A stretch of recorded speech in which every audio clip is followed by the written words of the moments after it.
మీకు సమోసాలన్నీ చెప్తాను. ఇవి ఇంట్లోనే మనం ఈజీగా టేస్టీగా ప్రిపేర్ చేసుకోవచ్చు. టేస్ట్ అయితే చాలా బాగుంది. క్రిస్పీగా చాలా బాగా వచ్చాయన్నమాట. ఎలా తయారు చేసుకోవాలో చూద్దాం. మైదా పిండిలోని సాల్టు, వాము, వేడి నూనె అనేది వేసి వాటర్ అనేది వేసి కలిపి అరగంట సేపు నానబెట్టుకోవాలన్నమాట. అలా ఉంచడం వల్ల పిండి అనేది సెట్ అవుతుంది. ఇలా కలిపి ఉంచుకోవాలి.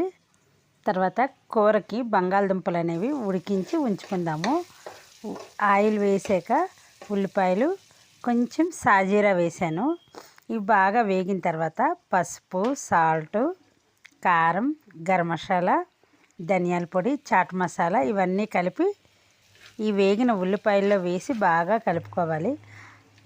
బాగా వేగిన తర్వాత అల్లం వెల్లుల్లి పేస్ట్ కూడా ఒక స్పూన్ అనేది వేసి పచ్చివాసన పోయేదాకా కలుపుకోవాలన్నమాట. ఇందులోనే ఉడికించిన బంగాళదుంప ముక్కలు వేసి బాగా కలిపి 2 నిమిషాలు కలిపితే సరిపోతుంది. ఇది పక్కకి తీసి ఉంచుకోవాలన్నమాట. బాగా చల్లారాలి. ఈ చల్లారిన దాంట్లోని కొంచెం నిమ్మరసం అనేది వేసుకోవాలి. ఉంటే కొత్తిమీర కూడా వేసి కలిపి మనం వీటిని పక్కన ఉంచుకోవాలన్నమాట.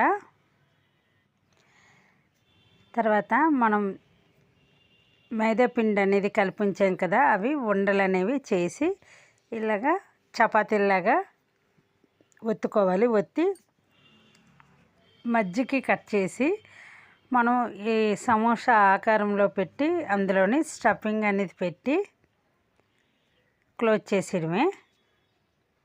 ఇలా ఎన్ని అయితే అన్నీ మీరు చేసి పక్కన ఉంచుకోవాలి. ఆయిల్ అనేది బాగా మరగనివ్వాలన్నమాట.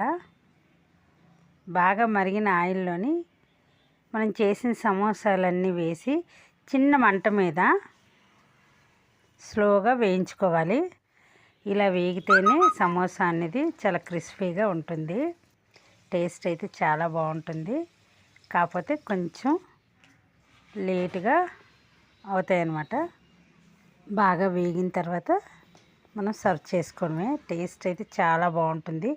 వేడి మీద వేపితే సమంగా వేగవు, అందుకే చిన్న మంట మీద వేపుకోవాలి.